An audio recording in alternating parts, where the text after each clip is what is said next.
Session number 6 of your chapter the fundamental unit of life. तो अभी हम यहाँ पे अपना सेशन नंबर 6 डिस्कस करने वाले हैं, in which we are gonna discuss about nucleus. So the thing is, as I told you, मैंने आपको सेल्स के बारे में स्टडी करा दिया, मैंने आपको सेल्स के टाइप्स के बारे में डिस्कस करा दिया, मैंने आपको ट्रांसपोर्टेशन सेल्स में कैसे होता है वो भी डिस्कस करा दिया। लेकिन अभी हमें यहाँ पे जो मेन कंपोनेंट है, वी कैन से जो मेन पार्ट होता है सेल का, न्यूक्लियस, उसके बारे में स्टडी करना है। So let's start the session with the thing, what is nucleus? Nucleus is the largest and distinct cell organelle which controls all the activities of the cell. Nucleus क्या होता है? सबसे पहले largest होता है और distinct cell organelle होता है। Nucleus एक cell organelle होता है, clear? जो cell है उसकी सारी activities को control करके रखता है, clear? That the nucleus is the largest and distinct cell organelle which controls all the activities of the cell. By the way, the credit for the discovery of nucleus goes to Robert Brown. In 1831 में जो Robert brown थे, उन्होंने nucleus की discovery करी थी, and obviously we should give the credit to him.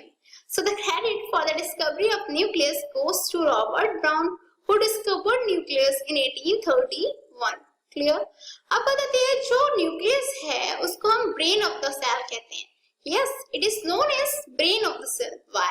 Because it is also a carrier of hereditary information. First, as I told you, वो largest organelle होता है, वो जितने भी हमारे functions होते हैं उन्हें जो सेल है उसकी activities को control करके रखता है. साथ ही साथ में it is also a carrier of hereditary information. जितनी भी हमारी hereditary informations होती हैं, that is जो हमारी एक जनरेशन से दूसरी जनरेशन में इंफॉर्मेशन ट्रांसफर होती है, वी कैन से जो हमारे जेनेटिक्स पे डिपेंड करती हैं, वो सारी इंफॉर्मेशंस का करियर भी होता है. This is the reason it is also known as the brain of the cell. Depending on the number of nuclei cells are called, I mean to say जो नंबर ऑफ न्यूक्लियाई जो present है उनके basis पे sales को हम तीन type से बोल सकते हैं. एक तो होते हैं यूनिन्यूक्लिएट. क्लियर? यूनिन्यूक्लिएट कौन से सेल्स होते हैं? Cells with a single nucleus. जिन सेल्स में सिंगल न्यूक्लियस प्रेजेंट होता है उन्हें हम यूनिन्यूक्लिएट बोलते हैं. सेकंड होते हैं binucleate. Clear? Cells with two nuclei. जिन सेल्स में दो न्यूक्लियाई प्रेजेंट होते हैं उन्हें हम बोलते हैं बाइन्यूक्लिएट. थर्ड आते हैं हमारे multinucleate. Clear? Cells with many nuclei. वो सेल्स जिनमें काफी नंबर ऑफ न्यूक्लियाई प्रेजेंट होते हैं उन्हें हम मल्टीन्यूक्लिएट बोलते हैं. तो ये हो गए जो हमारे सेल्स हैं उनके names depending upon the number of nuclei. अब बात आती है जो न्यूक्लियस है, अभी हमें पता पड़ गया लार्जेस्ट ऑर्गेनेल होता है, जो सेल है उसकी एक्टिविटीज को कंट्रोल करके रखता है, जो हमारे हेरिडिटरी फंक्शंस हैं उनको भी मैनेज करके रखता है. Clear? But the thing is जो न्यूक्लियस है उसकी स्ट्रक्चर कैसी होती है? Typically nucleus has following 4 parts. जो न्यूक्लियस है उसमें 4 पार्ट्स होते हैं. पहला होता है न्यूक्लियर मेम्ब्रेन, जैसे हम न्यूक्लियर इन्वेलप बोल सकते हैं. सेकंड होता है न्यूक्लियोलस. क्लियर? थर्ड होता है न्यूक्लियोप्लास्ट और फोर्थ होता है हमारा chromatin. Clear? Nuclear membrane, nucleolus, nucleoplasm and chromatin. यदि हम वन बाय वन इनके बारे में स्टडी करें तो first thing is that nuclear membrane, clearly it is the outer envelope of the nucleus. Nucleus का जो आउटर एनवेलप होता है उसी को हम क्या बोलते हैं? उसी को हम बोलते हैं न्यूक्लियर मेम्ब्रेन. क्लियर? समझ में आया न्यूक्लियर मेम्ब्रेन क्या होती है? It is the outer envelope of the nucleus. It occurs in all the eukaryotic nuclei. जितने भी हमारे eukaryotic nuclei होते हैं ये सब में होती है present. Clear? As a prokaryotic cell do not have an organized nucleus, hence these cells lack nuclear membrane. जबकि जो prokaryotic cells होती हैं उनमें क्या होते हैं? Organized nucleus नहीं होते, उनमें primitive nucleus होते हैं, true nucleus absent रहते हैं. This is the reason उनमें nuclear membrane present नहीं होती. समझ में आ गया? Main thing is that nuclear membrane is the outer envelope of the nucleus. Nuclear membrane is made up of 2 unit layer. जो nuclear membrane है वो 2 यूनिट लेयर से मिलके बनी होती है.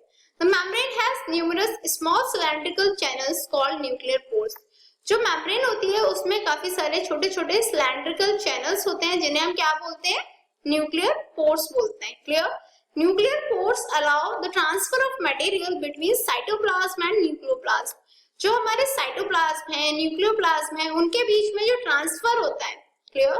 मटेरियल्स का जो ट्रांसफर होता है साइटोप्लाज्म और न्यूक्लियोप्लाज्म में, उसे कौन अलाउ करता है? उसे न्यूक्लियर पोर्स अलाउ करते हैं. क्लियर? ऑल्सो अब बात आती है न्यूक्लियोप्लाज्म क्या होता है? The nucleus is fitted with a transparent granule matter called nucleoplasm or we can say nucleus cell. जो न्यूक्लियोप्लाज्म होता है वो क्या होता है, जो न्यूक्लियस है is fitted with a transparent granular matter. उसमें क्या रहता है, एक ट्रांसपेरेंट ग्रैन्युलर मैटर प्रेजेंट रहता है जिसको हम न्यूक्लियोप्लाज्म बोलते हैं और we can say nuclear sap बोल सकते हैं. It has two characteristic characters.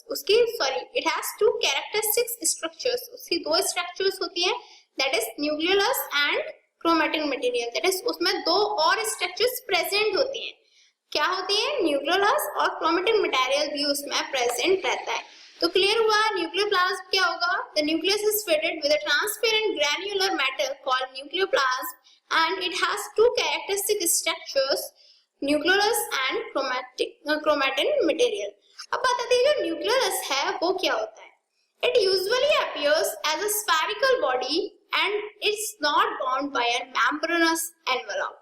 ये क्या होता है, स्फेरिकल बॉडी की तरह दिखता है और ये कोई भी मेम्ब्रेनस एनवेलप से बाउंडेड नहीं रहता.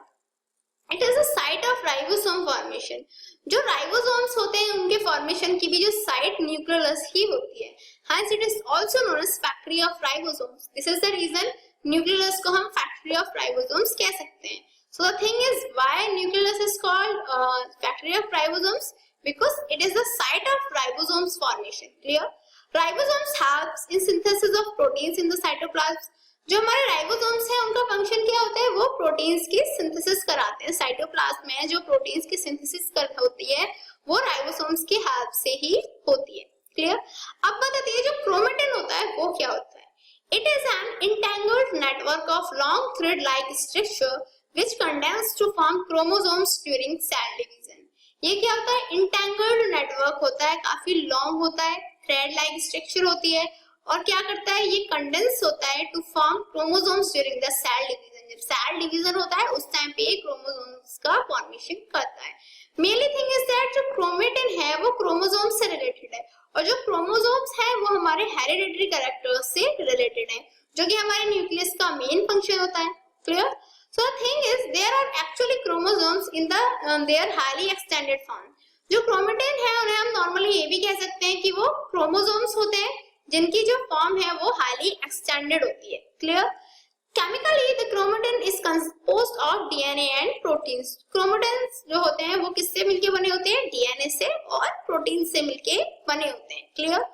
Chromatin can be described as loosely organized DNA present in nucleus. Chromatin को हम ऐसे भी describe कर सकते हैं that they are the loosely organized DNA present in the nucleus. वो काफी loosely organized DNA होते हैं जो nucleus में present रहते हैं. तो ये हो गया हमारा chromatin के बारे में. अब बात आती है जो chromatin है, मैंने बताया ना chromatin और chromosome दोनों एक दूसरे से link up हैं. तो chromosome क्या होते हैं. Chromosome contain information for the inheritance of features from parents to next generation in the form of DNA. जो chromosomes होते हैं उनमें क्या होती है, inheritance की informations होती हैं. Clear?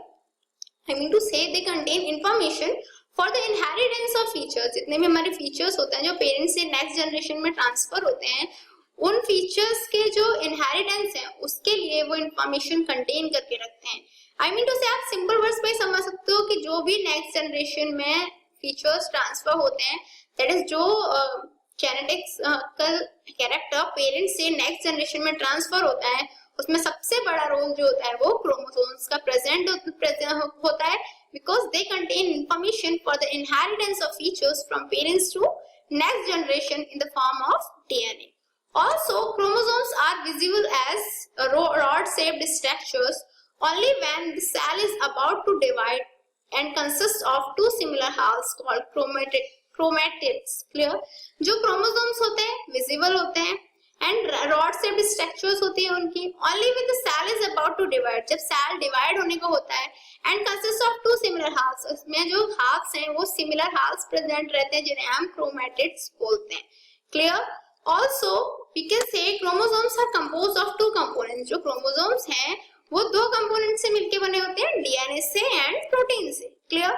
The DNA molecule contains information necessary for constructing and organising cells. Cells को कंस्ट्रक्ट करने के लिए, ऑर्गेनाइज करने के लिए जितनी भी इंफॉर्मेशन की रिक्वायरमेंट होती है, जितनी भी इंफॉर्मेशन नेसेसरी होती है, वो सब डीएनए मॉलिक्यूल्स में प्रेजेंट रहती है. The functional segment of DNA are called genes. जो डीएनए है उसके जो फंक्शनल सेगमेंट है उन्हें हम जीन्स कहते हैं। आपने नॉर्मली स्टडी किया होगा ना कि पेरेंट्स से चिल्ड्रंस में जीन्स का ट्रांसफॉर्मेशन होता है, उन्हीं की बेसिस पे जो हाइट है, नॉर्मली जो कलर कॉम्प्लेक्शन है वो सब डिसाइड होता है। तो ये सब जो होता है ये डीएनए की प्रेजेंस से ही होता है और ये क्रोमोसोम्स की प्रेजेंस से ही पॉसिबल हो पाता है। ऑल्सो अब बात आती है जो न्यूक्लियस है उसके फंक्शंस क्या है।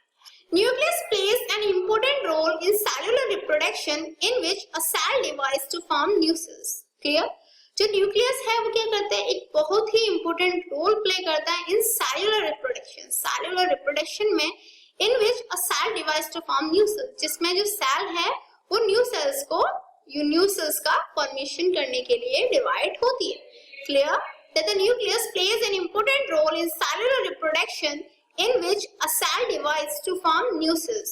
Also, it also determines the cell development and maturity by directing the chemical activities of the cell.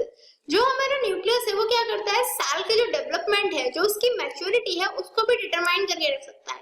क्यों? क्योंकि वो क्या करता है, जो केमिकल एक्टिविटीज होती है उन्हें डायरेक्ट करता है। अब जब वो केमिकल एक्टिविटीज को डायरेक्ट करके रख रहा है तो ऑब्वियसली जो भी हमारा सेल डेवलपमेंट होगा उसमें, जो भी उसमें मैच्योरिटी डेवलपमेंट होगा, सब कुछ जो हमारा न्यूक्लियस है वही डिटरमाइन करके रखेगा। Clear? Also it helps in the transmission of hereditary traits from parents to offsprings. As I told you, जो न्यूक्लियस है उसमें क्रोमोसोम्स प्रेजेंट रहते हैं। This is the reason chromosomes हैं, दैट इज डीएनए से हम रिलेट कर सकते हैं। तो जितने भी हमारे हेरिडिटरी ट्रेट्स हमारे पेरेंट्स से ऑफस्प्रिंग्स में ट्रांसमिट होते हैं वो सब न्यूक्लियस की हेल्प के थ्रू ही पॉसिबल हो पाते हैं। Also, it controls all metabolism activities of the cell, and if it is removed, the protoplasm dies up. क्या होता है, जितनी भी हमारी मेटाबॉलिज्म प्रॉपर्टीज होती हैं उनको भी, मेटाबॉलिज्म एक्टिविटीज होती हैं उनको भी हमारा न्यूक्लियस ही कंटेन करके रखता है, कंट्रोल करके रखता है। और यदि इसे रिमूव कर दिया जाए तो जो प्रोटोप्लाज्म है वो क्या हो जाएगा, ड्राई अप हो जाएगा। But the main function is it helps in the transmission of hereditary traits from parents to offsprings. Clear? So it's a time for challenging question mark. And today's question is, why is the nucleus called the brain of a cell? जब भी मैंने session start किया था तभी आपको बताया था that why is the nucleus called the brain of the cell. Let's check your memory. So your time to start now. 1, 2, 3, 4, 5. Time's up. Have you answered this question in your mind? Let's check out. Because it plays a central role in cellular reproduction. क्या होता है, जो हमारा I mean to say जो nucleus है उसका main role क्या होता है, I mean to say वो क्या करता है, जो सेंट्रल रोल है किसी भी सेलुलर रिप्रोडक्शन में सेंट्रल रोल प्ले करता है। Also it directs the chemical activities of the cell. Cell की जितनी भी हमारी केमिकल एक्टिविटीज होती है उनको भी डायरेक्ट करके रखता है। सेलुलर रिप्रोडक्शन में सेंट्रल रोल प्ले करता है, जितने भी उसमें क्रोमोसोम्स प्रेजेंट होते हैं, दैट इज डीएनए से हम उसे रिलेट करेंगे। जितने भी हमारे हेरिडिटरी ट्रेट्स होते हैं वो सब ट्रांसफर करने की हेल्प करता है, और जितनी भी केमिकल एक्टिविटीज होती है उन्हें भी वही कंट्रोल कर रहा है। जो भी हमारा डेवलपमेंट हो रहा है उसे भी न्यूक्लियस कंट्रोल करके रख रहा है। तो ये सारी एक्टिविटीज जब हमारा न्यूक्लियस परफॉर्म करता है, दिस इज द रीजन हम उन्हें क्या बोलते हैं, brain of the cell. Cell की ब्रेन इसीलिए कहा जाता है because it plays a central role in cellular reproduction and it directs the chemical activities of the cell. Clear? So what did we learn today? आज हमने क्या study किया? First आज हमने स्टडी किया अबाउट न्यूक्लियस। न्यूक्लियस क्या होता है, लार्जेस्ट ऑर्गेनेल होता है। फर्स्ट हेरिडिटरी ट्रेट्स के जो ट्रांसफॉर्मेशन होता है उसकी हेल्प में काम आता है। क्लियर? ये सब हमने डिस्कस किया।